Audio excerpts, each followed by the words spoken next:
Hello and welcome. You're watching Destination Draft Day. I'm Michael Rochman with my co-host Nick Durst. Destination Draft Day, the best place to get NFL draft, NFL, and college football content to really get you through the week. We are here Monday and Friday. Obviously, here on Monday, we are ready to give you a great show. But before we get started on all the content, first and foremost, Nick, how are you doing? Sorry, I was having some camera issues there. Back now. Michael, what a great Sunday night football game last night. I was very, very pleased to see Matthew Stafford and the Rams not look too good, and I saw it coming. I had a feeling the Titans were going to win. Adrian Peterson played well enough. And the Titans right now are holding the 1 seed in the AFC. Yeah, really, this AFC is jumbled up. I mean, the Bills, obviously, we'll get to them and their disastrous performance. But right now, Tennessee and Baltimore are the only teams with 2 losses. Baltimore has had some ugly performances. Tennessee obviously lost to the Jets, but that was in a game where they didn't have A.J. Brown and Julio Jones. There's plenty of interest in the idea that Tennessee could be the top team in the AFC, even, not even talking about record, just overall, like, eye test and everything. And winning without Derrick Henry against a team like the Los Angeles Rams is absolutely huge. Obviously, the culture is great there in the locker room. Seems like they're very bought into what they can do. They seem to have a pretty easy rest of the way. I mean, they got to beat teams like the Saints, the Patriots, the Steelers that maybe aren't great teams, but they're going to be tough challenges.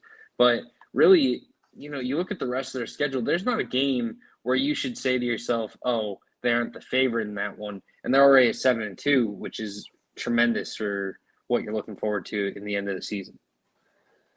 Yeah, and, the Bills lose, so helps them there. Bengals and Browns and the Ravens and Steelers are all beating up on each other, so it's theirs for the taking there in the AFC. My feeling is in the NFC, the 1 seed is going to be incredibly important as far as home field advantage because the teams are so evenly matched up top. In the AFC, I don't think home field advantage matters as much because there's no like powerhouse team, so to say. But the only place I really think home field advantage is going to matter is if the Bills get the 1 seed, because coming into Buffalo in late January in the snow with the crazy Bills Mafia, that would be very difficult, very challenging. But if you're going to Tennessee, you're going to Cleveland, you're going to Cincinnati, I really don't think that it's going to play too much of a factor. But, we shall see. I don't think anybody from the AFC West is going to be able to get the 1 seed. But listen, at this point, maybe the Patriots end up rolling out and they win out and they win the AFC East. What do you think? Now only half a game behind. It doesn't seem too crazy, but you'd have to assume Buffalo kind of gets back on track here. And last week or yesterday, I guess, was just a fluke. But I don't know. I mean, the Patriots are probably one of the more just controlled teams in football. I'm not going to say they're one of the most impressive because a lot of these games have been close, maybe not the most dominant fashion of winning, but definitely one of the more controlled teams out there. And the rest of the way, it doesn't look too terrible. If they're able to split a game with Buffalo, able to overcome one of those tough matchups against Cleveland, Tennessee, Indy, then I feel like there's a good chance for them to really be in that playoff picture and potentially be at the top of the AFC East if Buffalo does play with their food a little bit. Yeah, I mean, losing 9-6 to the Jaguars is rough. But Urban Meyer had a great game plan, and if you're able to hold the Bills to under 10 points, under a touchdown, that's great because for a while the Bills were averaging 40 points a game, Michael. Yeah, I mean, this was ridiculous. I mean, holding Josh Allen to 264 yards in the passing game. He only had 50 on the ground. Singletary and Moss weren't able to get going as runners. Just there wasn't a lot of explosion. Then the 2 turnovers on Allen's end was just I mean, it's what you need if you want to beat a team like Buffalo. You got to force turnovers, make plays. Josh Allen had just a phenomenal game in terms of just completely dominating the stat sheet. Just really, Jaguars Josh Allen, that is. I feel I should probably clarify, but he had an absolute tremendous game. You know, the sack, the 2 tackles for loss, the interception, pass deflection, 8 tackles on top of that. He was just a phenomenal player in this one, and really, you know, the Jaguars look good defensively, and I think that's what you kind of need to see out of a young team like this is these games where they come out and perform against teams that are considered contenders, and they absolutely did that. Now, it doesn't mean that the Jaguars are now going to turn it around, go 11-6 to finish the season. No, probably not. They're going to have some games that are very ugly. They still need to get the offense going, but this is how you build a team up. You know, winning games in these definitely overachieving situations. And we kind of saw it with Matt Rule last year in his first season. He got the Panthers winning games that a lot of people didn't expect. Now, the Jaguars obviously aren't looking to just be what the Panthers are now next year, but it's a huge first step, and it's great for building a team up and hopefully getting the playoffs next year. Yeah, I think that is going to be very, very interesting. We got Rick here. Rick says Buffalo needs a run game and an O-line. Without those, they're going to keep falling. And he says the Jags, Josh Johnson was mic'd up. Will be fun to hear later this week. Yeah, Josh Johnson on Josh Johnson crying yesterday, Michael. A very rare occurrence in football to have 2 people with the same name playing against each other. Yeah, Twitter loved it. I saw so many jokes in regards to the situation, and it's pretty funny. Well, so we mentioned them kind of earlier, so let's talk about the Rams first. Matthew Stafford was atrocious, and what he's saying he's going to be MVP is kind of crazy. Yeah, he ended up with 294 yards and a touchdown, but you know that's what we could consider, I guess, garbage time. The game was over at halftime.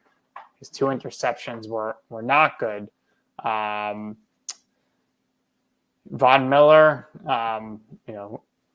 did he do anything? No, I didn't. Did he play? He was out for that play. one, so everyone's hyping him up the whole week. I think they're in trouble here as far as going for the 1 seed. I don't think that's going to be attainable because look how great the Cardinals played with Colt McCoy. You can't tell me the Cardinals are not a better team than the Rams at this point.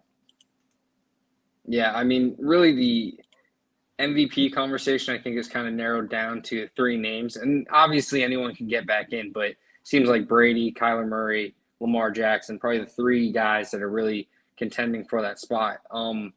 But for that 1 seed, Arizona with a huge victory, a lot of people kind of assumed 49ers were going to get in there and get that victory just because they're a pretty solid team. But now, a loss to Colt McCoy and your prediction of Shanahan not lasting long in San Francisco is now very much on the table. I think he gets a head coaching job almost immediately after if his time does come to an end in San Francisco. But, man, this is rough because obviously Jimmy Garoppolo is not your future, but at the same time, this team is not bad enough to be losing to a playoff or to a backup Colt McCoy-led team. And, San Francisco has a lot to figure out with injuries piling up. They need to turn it around soon because, production is the most important thing. Shanahan can be one of the greatest offensive minds, but if it doesn't result in wins, then there's no reason to keep him around. And San Francisco, I think, has too much talent to be losing games like this. Yeah, I mean, but the thing with Shanahan is he bought himself more time because they'll definitely go the next 2 years, I think, because they'll let Lance start. So I think he's got more time. But yeah, I know you were big on the Shanahan hype, but I never saw it. I never understood it. I thought he got too much praise for a guy who has accomplished nothing in the NFL. 49ers are in trouble, and I don't know what to really expect from the 49ers the rest of the season, honestly. I think they're going to just be a team that wins 1 week, loses 1 week, wins 1 week, loses 1 week, and I don't really know how much more progress is going to be able to be made there. I think there looks like Russell Wilson might actually play next week. So if they can get him back next week, Geno Smith has kind of held it together a bit. The Seahawks might have a better chance to make that last playoff spot now than the 49ers, who are looking like they could go into a tailspin any week now. Yeah, next week, Packers versus Seahawks going to be an absolutely huge game for both teams. Aaron Rodgers, Russell Wilson, both returning after their respective reasons for being out. Seattle obviously was in a weird situation. They were able to get the victory last week against the Jaguars, and now they kind of head into this 3-5. Russell Wilson back. It's not the easiest of schedules, but they have the opportunity to really kind of step in and get back in this playoff picture that's kind of muddled at the bottom of the NFC. And then, before we really dive into kind of talking about that matchup, the Packers obviously blown out, not necessarily blown out, but just held to almost zero production. If you are Green Bay, are you, on your hands and knees begging Aaron Rodgers to change his mind after watching this performance by Jordan Love? I think so. Maybe. I mean, Love looked all right. It was his first game, so let's give him a little break here. Chiefs didn't look good again, but they win the game. Obviously, you want Aaron Rodgers in there. That makes it, the Packers would have blown out the Chiefs if Aaron Rodgers played. But what did you think about Jordan Love? I didn't see a lot of development in the issues that he's always had. And that was the big thing that I talked about pregame. I said he doesn't have to be dominant, but there needs to be shown growth in that regard. And, I think the fact that he was so pedestrian against arguably the worst defense in the NFL, a defense that is allowed consistently for passing quarterbacks to really throw all over them. And now we're watching this guy who's supposed to be the future of the franchise just struggle. And, I mean, he kind of got the last of his production in garbage time. I wanted him to do a lot better than he did. And seeing this performance makes me worried for Packers in the future. And, if I'm someone like Devontae Adams, I don't know if I'm risking sticking around in a place where I don't think the QB is going to be doing that. So obviously, they have a little bit more insight. He's not going to base his entire opinion on one game. But, man, if this is kind of reassuring some thoughts that Adams has had, then he should absolutely leave, go to Las Vegas or wherever and go be a star receiver elsewhere, because right now, the way that offense moved, it was so just unproductive against a very bad defense. I mean, if they lose Rodgers and Adams next year, you're looking at a team that is going to be picking up top of the draft for many years to come. Yeah, it would be a huge blow. Obviously, the draft compensation that they get in return for Rodgers would be huge in terms of propelling that rebuild. But, man, if you're probably going to spend the year evaluating Jordan Love, giving him a full chance to start, and, if that goes south, then you're kind of re-picking your quarterback, which, I mean, is probably good considering the 2022 class is a little inconsistent. So you're ready to say Jordan Love is a bust from one game? I just think based on my evaluation, I didn't love Jordan Love prior to his NFL career. So I was low on him. I didn't think he was going to work out. And a lot of this game kind of reaffirmed my beliefs. Last year, there was no OTAs, okay? He didn't play at all. This year, I mean, all he got some time in camp before Rodgers showed up. So the guy's never played with any first teamers. Rodgers has taken every snap. He got into a game once, but I don't know. I'd have to see more of him. It's early. I'm not saying he's done for, but I'm saying he's not like Sam Darnold. Sam Darnold's toast. For someone like Love, the reason that I'm more able to be like, oh, I'm worried about this guy's future is because I didn't like him at all as a prospect. I didn't think he was going to work out, and I've yet to have my mind changed in that regard. So if someone is a big Jordan Love believer, they're probably looking at this saying, okay, it's one game. I'm not worried about it. He had some good moments. He had some solid throws. Let's see how he continues to do once he gets more work next season or whatever. So, I mean, if I'm the Packers, I give Jordan Love another year because I did spend that first-round pick and I had that confidence in him. But ultimately, right now, I'm still out on Jordan Love, and I don't expect myself to become in on him. All right, fair enough. I do think people were saying that about Rodgers after his first start as well. So what could happen? But I did just mention Sam Darnold. You watched the game, and you saying here on Friday, I hope Sam Darnold's going to play. And Sam Darnold's still seeing ghosts when he goes up against the Patriots, Mike. Yeah, J.C. Jackson, apparently just the walking soul of, I don't know, someone dead that is just completely haunting Sam Darnold's head. Absolute dominant performance. And yeah, I mean, the Panthers now are in a very tricky situation because next year's contract is fully guaranteed for Sam Darnold. They can't really get out of it very easily. But I mean, it's clear this guy is just not the answer. There was some nice boost to his play at the beginning of the season. And I think that confidence could have potentially stuck around if McCaffrey stayed healthy. But ultimately, McCaffrey left. The offense kind of became one-dimensional, relying on DJ Moore, Robbie Anderson, and that didn't really work out. And from there, everything just fell apart. Darnold lost his confidence, started making bad throws, started forcing issues, and it really resulted in more turnovers. And now his confidence is shot. And that's really what the whole problem has been with Darnold. And now, the Panthers probably need to be in the mix for a quarterback. But the issue is they're going to have to hold on to Darnold and really lose the chance to use that money to invest elsewhere in the roster. But ultimately, I think the Darnold experiment is running on its last weeks. We'll see PJ Walker eventually, probably, and then we'll see the Panthers in the market for a quarterback, probably via the draft.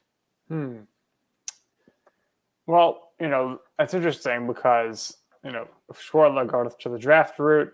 We said it last week. Maybe there's really just not anybody here worth drafting so high. So maybe, what do you think about, a guy like Marcus Mariota or Mitchell Trubisky getting another shot maybe this offseason due to the fact that the QB class isn't that great? Yeah, I could see those options being entertained. Definitely think that those guys are going to find their ways into places where they get a chance to start just because there's so many spots that are kind of opening up for a quarterback. New Orleans probably sticks with Winston, but they could very easily be looking for a QB. Houston probably looking for a quarterback. Miami probably looking for someone to at least back up to Tua, if not looking to really get a new quarterback overall. Washington football team, Denver. There's places all around the league that are going to be looking for quarterbacks. And then that's not even including teams like Detroit that may want to bring in someone to kind of be their veteran over their quarterback if they draft one, et cetera, et cetera. So, there's plenty of opportunity for people to kind of find places to play. So guys like Mariota, guys like Trubisky, who are kind of looking for that opportunity to get a starting gig in a new area than their original one, the opportunity should certainly be there this offseason, and it'll be interesting to see if the opportunity really kind of gets taken advantage of or if they end up in a backup role somewhere. Yeah, and I wanted to mention Detroit. You guessed at the first pick they're going to take a quarterback. What do you think the future is for Jared Goff? I guess they'll release him, but I would say at the very minimum, somebody would sign him as a backup, right? Yeah, I think Jared Goff is probably going to be someone that gets looked at as a potential starter still. Is he a long-term starter? Absolutely not, at least not from what we've seen so far. But, I think the question mark for Detroit is, do you go with a quarterback in a class that you're kind of uncertain about, or do you go with a guy like Kayvon Thibodeau who's really going to be an instant impact player off of the edge, really fit into that versatility that they kind of want in that situation? And, you kind of entertain the option of potentially getting a quarterback or wide receiver with that Rams first-round pick, but it leaves you getting the elite blue-chip talent compared to taking that risk on a quarterback. Obviously, with the new regime of everyone in there, with Brad Holmes, Dan Campbell, they have time if they want to pass over getting a quarterback for another year. But it'll be interesting to see because I think Jared Goff is fine. I mean, we've seen him get to the playoffs with the Rams, so if the team is good enough, he's not going to completely anchor you down. But at the same time, if they find a QB that they feel is worthy of being that number one pick, then I feel like it's something they have to do. What do you think the Colts are going to do with Carson Wentz? Yeah, I think Carson has kind of earned his job and is going to stick around in Indianapolis. He looks pretty good. I wouldn't say he looks like the Carson Wentz that was going to win the MVP type season, obviously, but he's still looking like a very solid starting quarterback. You kind of expected that with Frank Reich. I think the connection there is very good. I could see them still looking for that backup quarterback in some role or capacity. But the issue is, we kind of saw that situation with Philadelphia where they went and invested a high draft pick in Jalen Hurts, and the confidence of Carson Wentz from that was shot. So, they probably will have to look at it in a very minimal value type situation, late round draft pick, low end free agent. But I do think that the backup quarterback role is still very much open. They cut Jacob Eason. Sam Ehlinger has yet to really kind of prove himself there. So I wouldn't be surprised to see them look at a backup and potentially, if the backup really shines in that situation, maybe they move on from Wentz. But currently I think Wentz has a comfortable hold on that job. Any chance Andrew Luck out of retirement, 2 years, gets his body and mind right? I think it would be great to see Andrew Luck back because he's one of the great talents at the quarterback position. But ultimately, every year we kind of hear that he is comfortable not returning to football. He feels great, better than ever. He doesn't have any desire to return. Obviously, that itch can turn on at any moment, but I've given up the hope of it, and I think that ultimately Andrew Luck and his playing days are gone now. What a shame. I thought he was going to be a Patriot for sure, but you got Mac Jones, and Mac Jones perhaps going to be the offensive rookie of the year, maybe. But who's on the Rochman's rookies of the week for this past week?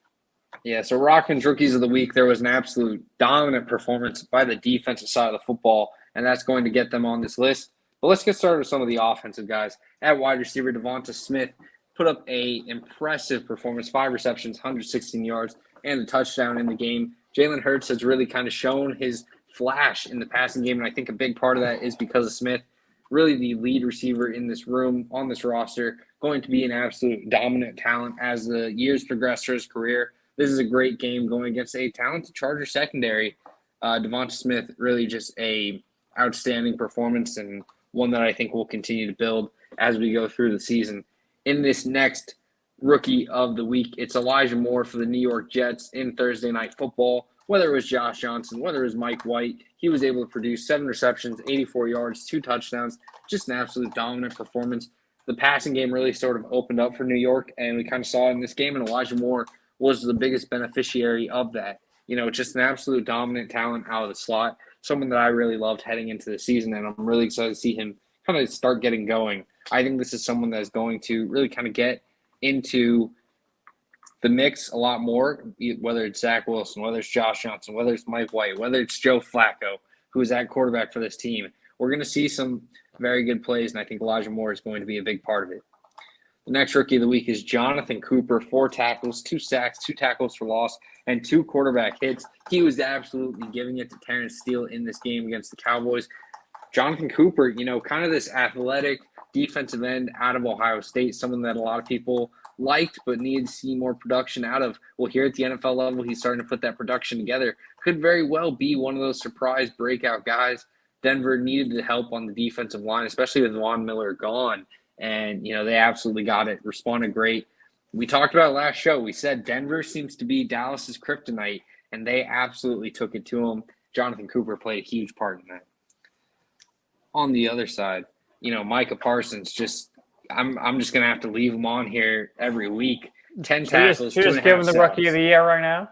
Yeah, absolutely. Defensive Rookie of the Year, far and away, just locked up completely.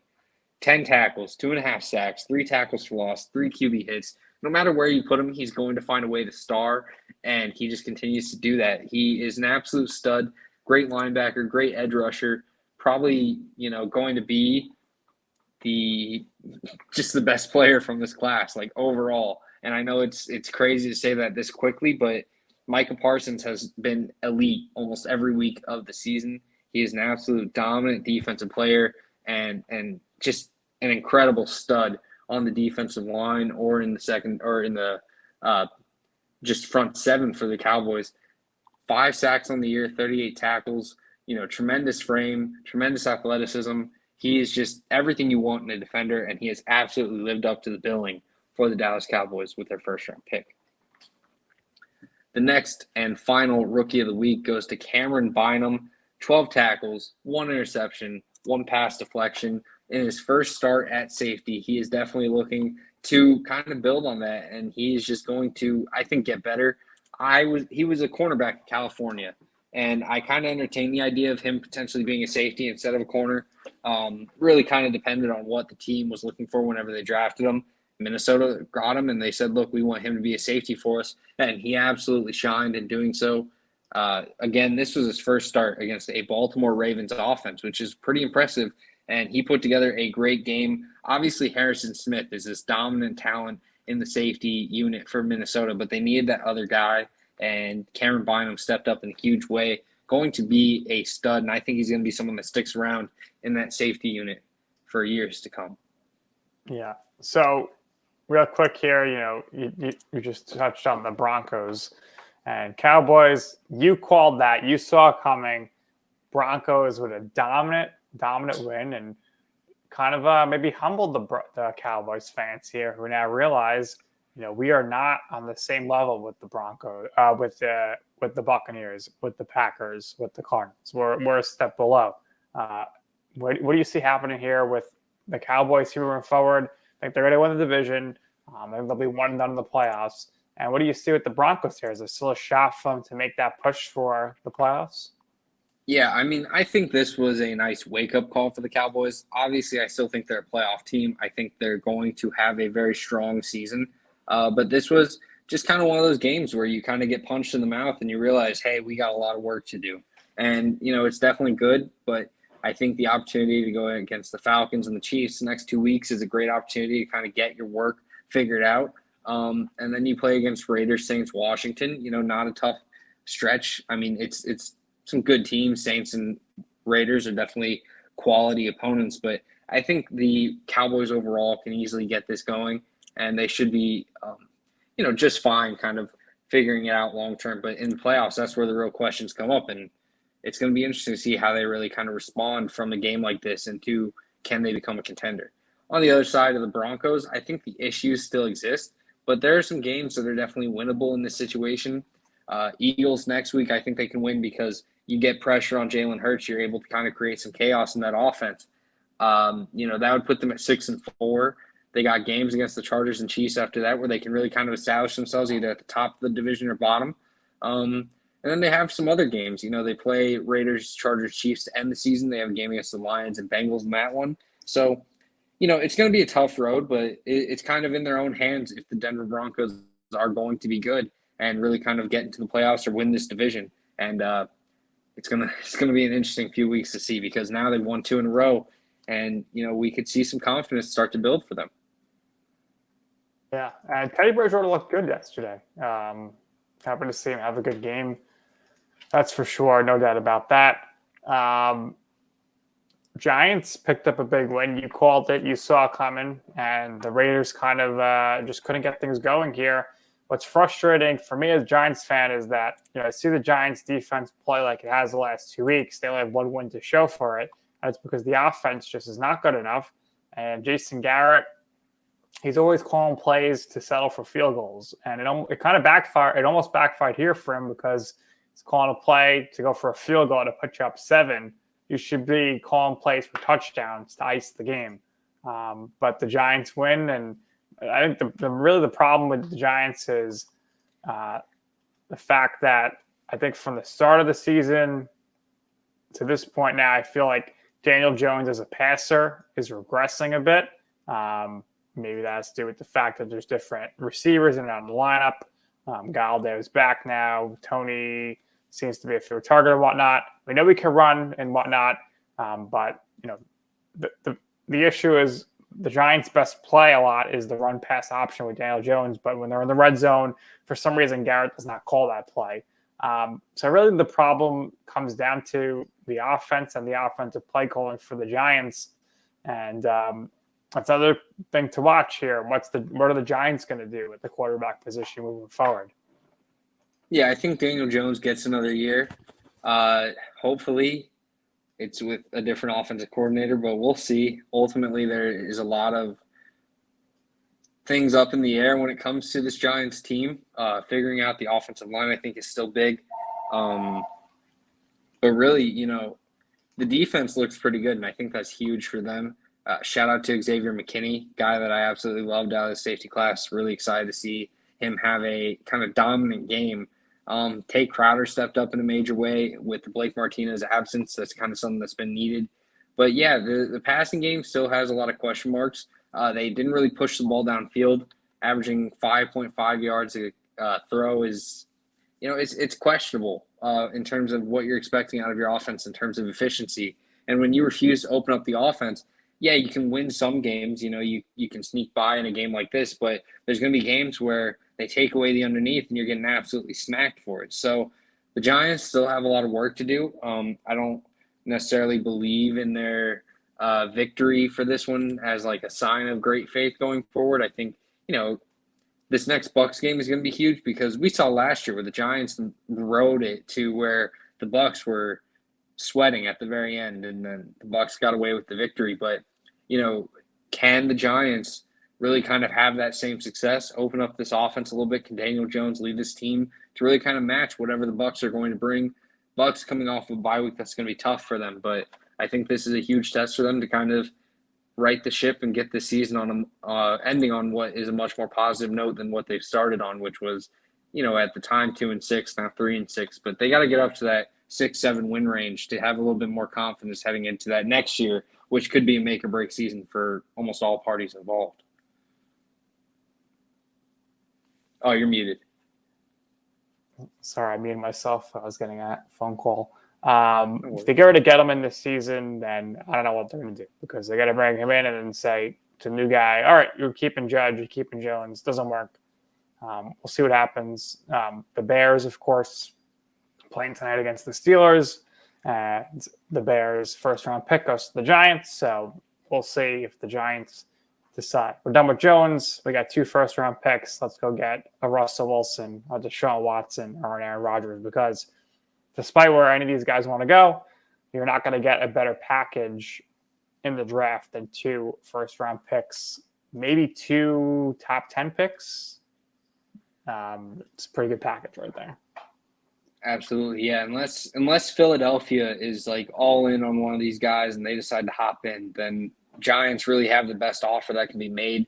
Obviously, there's teams potentially like Detroit could potentially offer that number 1 pick, but really, if you're Philadelphia or New York, you got to love the idea that you got 2 first-round picks that could really sway a lot of teams into selling their franchise quarterback to you. I could very easily see Rodgers in New York next year if the Giants do decide, hey, we may believe in Jones, but obviously we know he's not going to be Aaron Rodgers, and we can have that chance.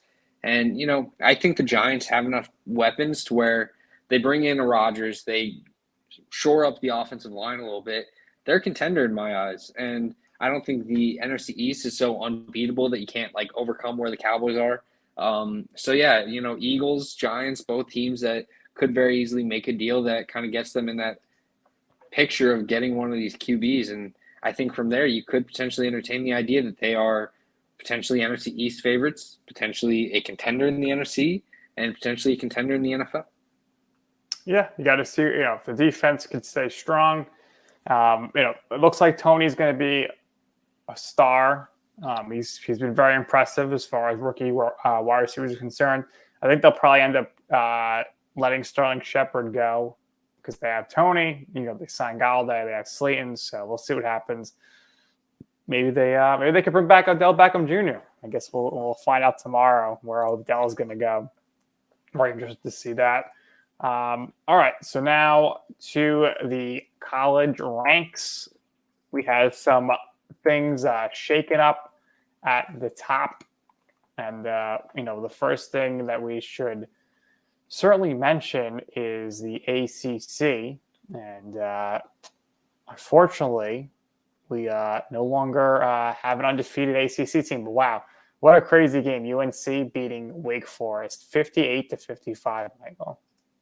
Yeah, absolute shootout. And we look at this playoff picture, And you can see Wake Forest, the last ACC team, now out of the bubble, Baylor joining them because, it was unlikely that Baylor would make it, but there was a sliver of hope with one loss on their record.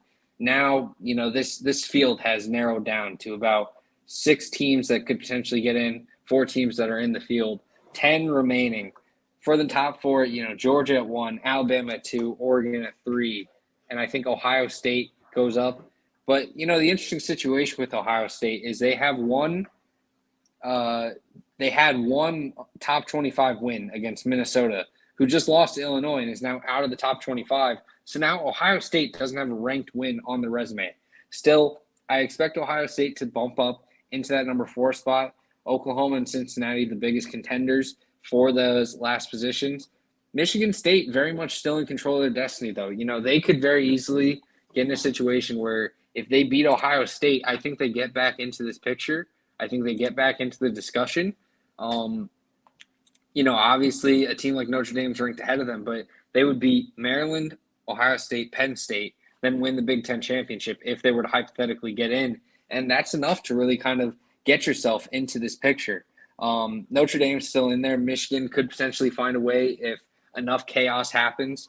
Oklahoma is the big one, being undefeated. You'd think if they finish out this season undefeated, if they handle their business in terms of beating Baylor, beating Iowa State, beating Oklahoma State in these last 3 games, then you'd think the committee would find a way to get them back into this picture. But it's going to be very interesting because right now, it's very probable that we could see Georgia win Georgia win until that, conference championship against Alabama, where both teams have 1 loss, both teams are in. Oregon win out, Ohio State win out, and then are you really going to say to an undefeated Oklahoma team that won the Big 12, oh, yeah, you just aren't in because of your early season struggles with Spencer Rattler? It doesn't seem fathomable. Obviously, I don't know how you could put, 4 one-loss teams in over a undefeated Big 12 champion. Yeah, it seems unlikely, but that's kind of the way they set it up with this ranking. I think that Oregon probably fumbles a game. I just think that the offense has too much inconsistency. If you're able to slow down that run game, then you're really able to take away a lot of this production on the offensive side. They have some tough games on the schedule. Utah is going to be one to really watch because they have been hotter than any team in the country right now with Cameron Rising at quarterback. Man, I don't know. It's going to be tough to see. I think that fate will kind of break up this playoff picture, but don't be surprised if we kind of get some controversy because all these teams kind of win out and then there's this huge question mark of who you're going to put in. Cincinnati very much needs to finish off the season, but they need to do it in a much more convincing fashion than they currently are. They're willing to put Oklahoma out because of how unconvincing they've been. Cincinnati isn't going to get any breaks in that regard either. If they are continuing to struggle against teams like Tulsa, teams like teams like Navy, then you really can't say they deserve to be in, even if they are undefeated. They need to be more dominant. They need to really control these final games, blow out USF, control SMU, blow out ECU. Then the argument can be made. But right now, the way they're playing, they aren't going to get in. And it's sad because you want to see an undefeated team from the G5 get in. But if they can't be dominant enough, then they aren't going to get that opportunity.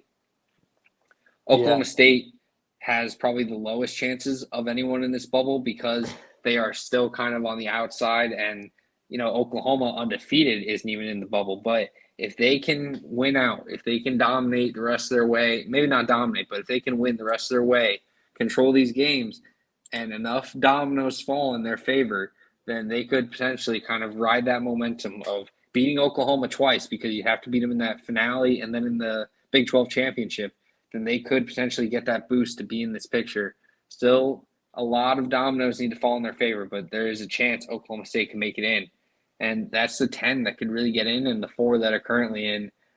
Nick, what are your thoughts on this picture? And do you think I'm missing anyone? Listen, I'd be stunned if Ohio State beats both Michigan State and Michigan. I think they're going to lose at least one of those games. The question becomes, if Michigan wins out and they win the Big Ten, Are they gonna get in over Oklahoma? I would think so. Just based on the fact that right now Ohio State's above them, most likely. But again, we could also have a scenario where there's a 2-loss team winning the Big Ten. I think at that point they're kind of disqualified. Cincinnati, they should have won more by more, but they kind of had a good weekend in the sense that Michigan State and Wake Forest lost. Can only really help their case because if Oregon loses another game, the Big Ten winner has 2 losses and Cincinnati goes undefeated. That's the only way Cincinnati's getting in. They'd be the 4 there, and Oklahoma would probably get in at the 3. I think Alabama is probably going to beat Georgia in the SEC championship game, so they'll swap 1 and 2, or maybe Georgia will drop to 3. I'd like to see Oregon get in, though, so I hope they win out. But I think we both want to see a scenario where Cincinnati can get in. But I think it's going to be very tough. Now, let me ask you this before we kind of get going to the draft talk. Do you think that a 2-loss Bama can make this playoff field? They shouldn't. If they're dominant, they shouldn't, but they will. If they lose to Georgia, in a close game, they will definitely still get in. They'll be the 3 seed most likely because they will have them play Georgia back-to-back weeks. I think it's a foregone conclusion that a 2-loss Alabama is going to get in over an undefeated Cincinnati and a 1-loss Big Ten or Big 12 winner. That's how I feel the way this is going. Yeah, I think I'd agree with you. This seems to be a lot of indication from the committee that they feel this is a 2-team playoff field. They think it's Georgia and Alabama, and whoever gets in, kind of, whatever, but they aren't real contenders. But I do think that if Alabama were to lose, then they probably still find their way in this field. Like you said, probably a 3 seed just to avoid the rematch again in terms of protecting TV ratings. But it'd be very interesting to see, especially if we do see a situation where, let's say Oregon, Ohio State win out, Oklahoma wins out. It's almost disrespectful if you don't drop Alabama all the way out. But in terms of eye test, I understand it, but it's just sometimes you have to kind of take the eye test almost out of it if enough happens to where they lose these games and the record it just isn't good enough. But yeah, it'd be very interesting to see, and the committee would definitely have their hands full in terms of deciding what to do. So I think we're both in agreement here. If Oklahoma wins out, they will get in.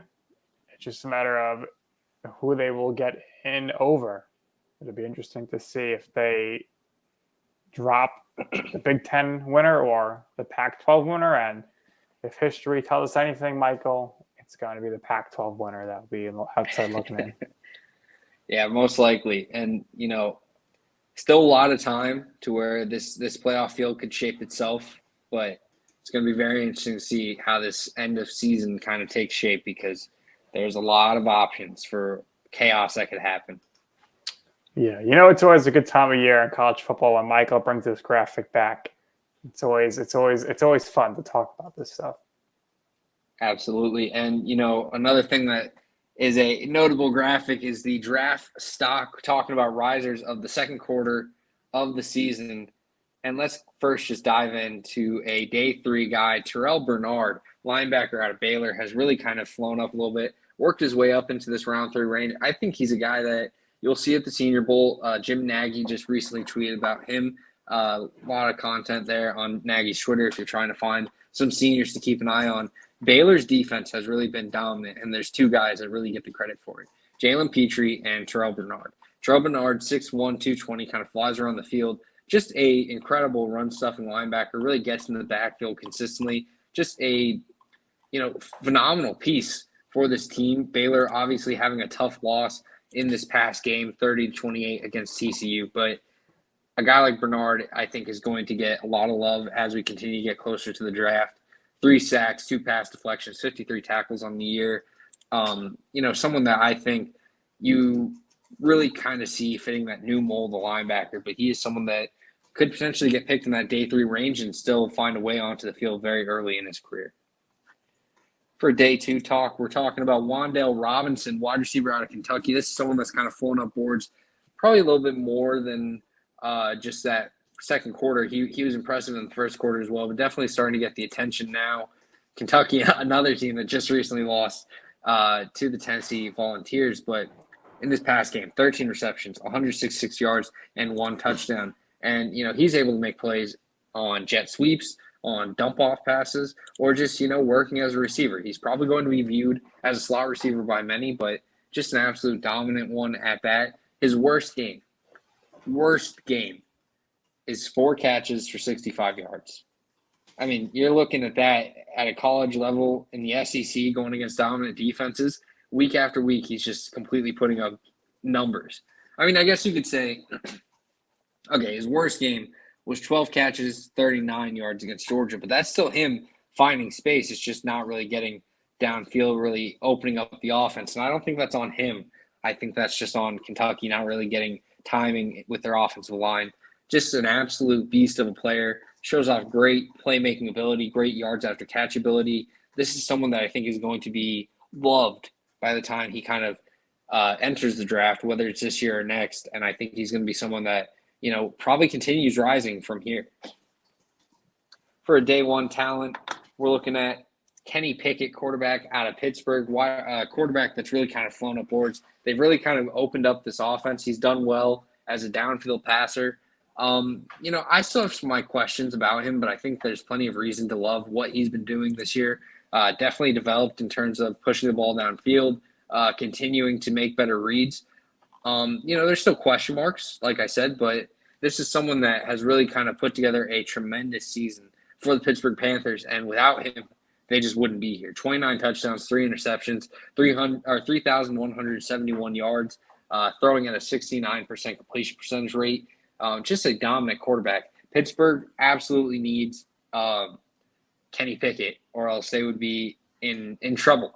And he has really proven to be a dominant piece for this team. Tough quarterback, great frame. Probably not someone that's going to be as high in my rankings as he will be taken on draft day, but this is someone that really has kind of entered that first-round discussion, and I think will be a first-round pick, assuming that the league is still looking for QBs at the same rate that they have been in years past. And for a top 15 talent, Aiden Hutchinson out of Michigan has really kind of put the league on notice with his dominant play. As a sophomore, I did not love his film. I thought that he was a little overrated, honestly, when it came to what people were looking at in him. But this year, he's completely come out and almost reinvented himself. Just an absolute dominant season. He has put together 6 sacks already on the year, 2 pass deflections. Absolute stud with 20 tackles on the year as well. 6'6", 260 pounds, tremendous frame, great athleticism to go along with it. He and David Ajobo for Michigan are one of the best edge rushing duos in college football. And really, if you're looking for a guy that's going to offer power, bend, athleticism, strength, everything you want in an edge rusher, Aiden Hutchinson really fits the bill and is going to be someone that we see early in this draft class in what was already a highly touted pass rushing class. Aiden Hutchinson, just another name to be added to the picture. Yeah, Michael, I think next time we do this, we might be seeing Kenny Pickett hopping up to the top 15 spot, and then eventually up to the number 1 spot. And I don't know, it just seems like if you're going to draft a QB, it seems like this is the guy most teams are targeting. But like you mentioned, whoever is the first quarterback taken may have a round 3 or 4 grade by other teams around the league. Yeah, absolutely agree. I think, there's going to be variance, but it wouldn't surprise me if Kenny Pickett is the first QB off the board. Corral, Willis, Howell, all guys in the conversation. Keep an eye on Kenny Pickett, though. He's really putting together a tremendous season. cutting down his turnovers, putting together some great plays. And if he continues to do that, he has the arm talent to kind of wow teams, and he could potentially be that guy that's loved most out of this class. Yeah, I definitely think that's the case, and it'll be interesting to see, just how it really plays out. I guess the other quarterback we could kind of mention, just because now this team lost, but Sam Hartman has really had a heck of a year for Wake Forest. What do you see from him at potentially the pro level? Yeah, so, you look at Sam Hartman, and I think there's a lot to like about his ability, but I think there is still some question marks that hold him back as a quarterback. I compared him to a Nick Mullins. I think he's a very good college football quarterback, and I think at the NFL level, he's going to have some impressive plays that kind of keep him around in the league. He's got great ball security. He can read coverage well. He has nice pocket presence. But I think there's just some inconsistent touch, some issues in terms of just overall arm talent that hold him back from being this dominant QB at the next level. I think this is someone that's going to stick around in the league, be a nice backup, work his way around as a kind of journeyman. But we've kind of seen those young QBs that kind of get that backup tout as a low start, like a slow start to their career, maybe not getting that chance to be a backup early because it's tough to be a backup quarterback in the league, and you rather have a veteran that's able to step up, kind of mentor your starting QB. So for Hartman, I think he's probably going to start out as a practice squad guy that doesn't get a lot of attention and love. But then as his career progresses, as long as he's able to make the capable steps that I think he's capable of doing, then he should potentially find his way into being kind of that spot starter, quality backup type QB.